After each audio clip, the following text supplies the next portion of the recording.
قدم مبارک پر ورم آ جا رہا ہو تو وہ آج ہمارے لیے بہت بڑی بات رکھتی ہے، بہت بڑا مشعل ہے ہمارے لیے کہ ہم آقا علیہ الصلوۃ والسلام جیسی عبادت تو نہیں کر سکتے، لیکن فرائض و سنن و نوافل اپنے وقت پر پڑھ کر اپنی جو ذمہ داری ہے جو اللہ رب العزت نے ہم پر فرض کیا وہ ساری کی ساری نمازیں جب تک پڑھتے رہیں گے اللہ رب العزت ان کے ساتھ ہے، اور اللہ رب العزت کا معاملہ ایسا ہی ہے کہ وہ جس کے ساتھ ہوتا ہے اسے کوئی پریشانی مشکل نہیں آتی ہے۔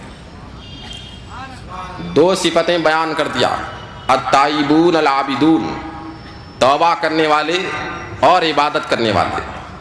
انسان اپنے گناہوں سے توبہ ضرور کرتا ہے، انسان عبادت ضرور کرتا ہے۔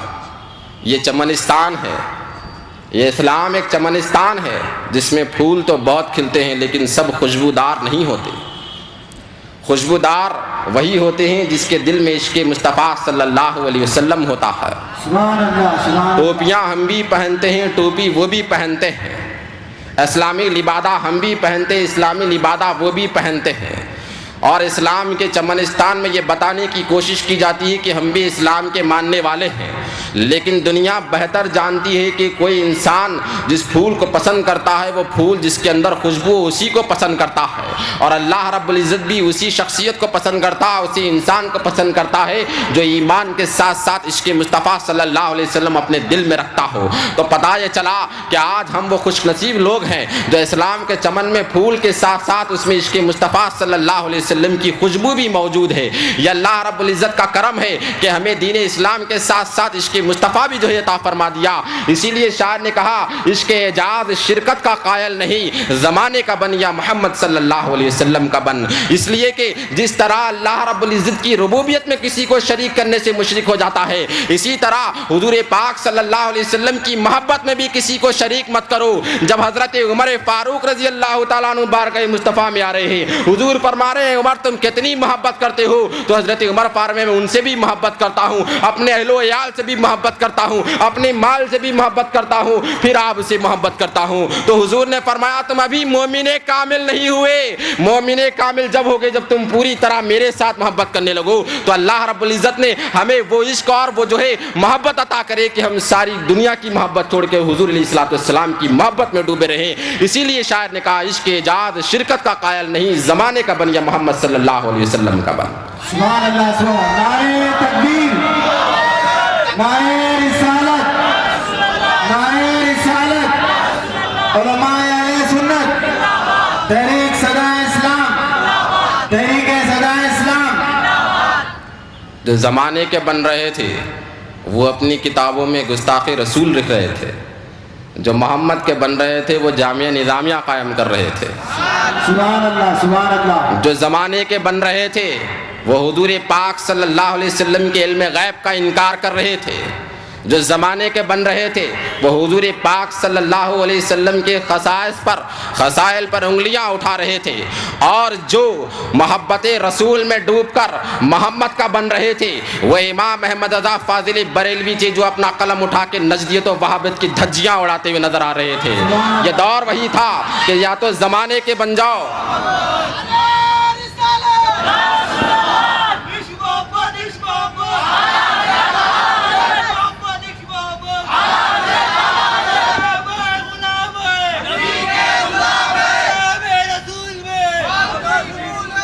جو زمانے کے بن رہے تھے وہ آقا علیہ الصلوۃ والسلام کے فضائل کا انکار کر رہے تھے، اور جو محمد صلی اللہ علیہ وسلم کے بن رہے تھے وہ قادیانیت کے خلاف ایسی کتابیں لکھتے ہوئے نظر آئے کہ ہندوستان میں اس کی آج تک مثال ملتی ہوئی نظر نہیں آ رہی تھی۔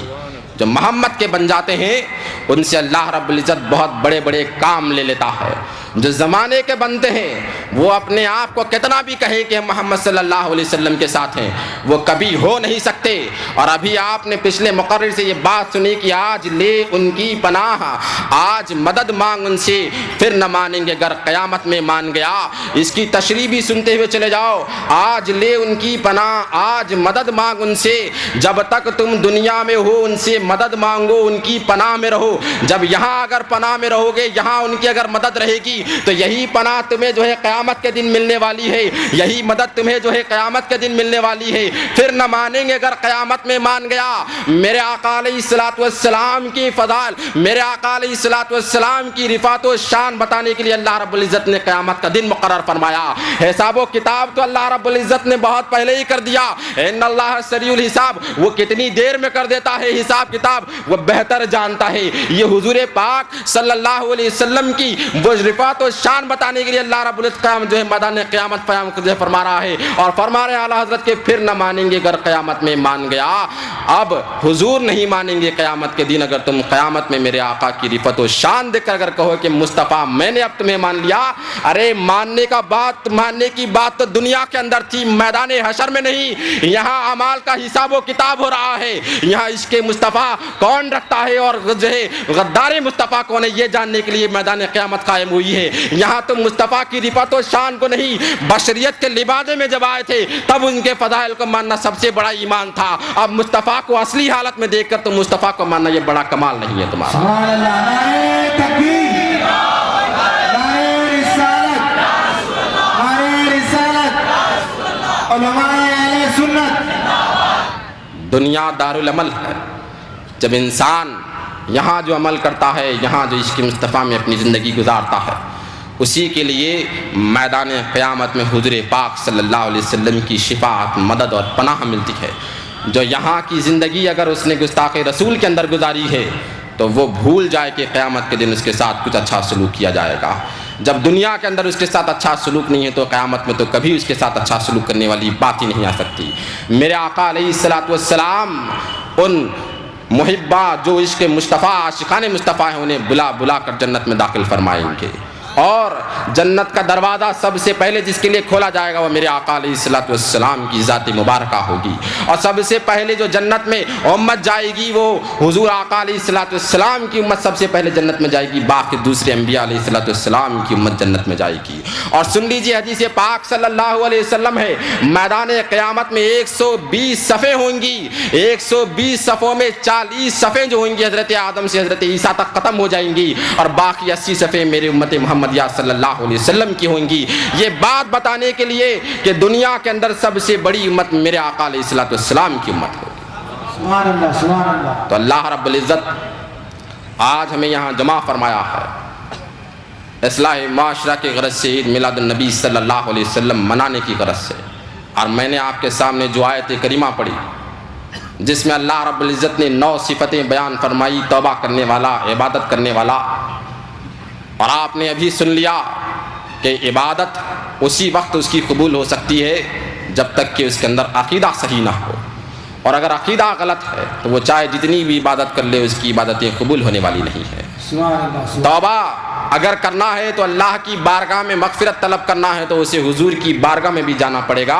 اور قرآن فرما رہا کہ جاؤ کا وہ سب کے سب تمہاری بارگاہ میں آئے جب تک اسے اللہ رب العزت اس کی توبہ قبول نہیں فرمائے گا. اور حضور پاک صلی اللہ علیہ وسلم کے وسیلے سے حضرت آدم علیہ السلام نے جب دعا فرمائی تو حضور پاک صلی اللہ علیہ وسلم کے وسیلے سے جو ہے جب ان کی توبہ قبول ہو چکی تو ہم تو امت محمدیہ صلی اللہ علیہ وسلم میں پیدا ہوئے ہیں. آقا علیہ الصلوۃ والسلام کے وسیلے سے آج ہم یہ عہد کر لیں کہ آج ہم سے جو ہے کوئی گناہ نہ ہو اور ہم برابر اپنی عبادتیں کرتے رہیں. آئی ہے بات جب توبہ اور عبادت کی تو یہ بات بھی سنتے جائیے, گناہ کر کے توبہ کرنا اور ہوتا ہے اور گناہ سے بچنا کچھ اور ہوتا ہے.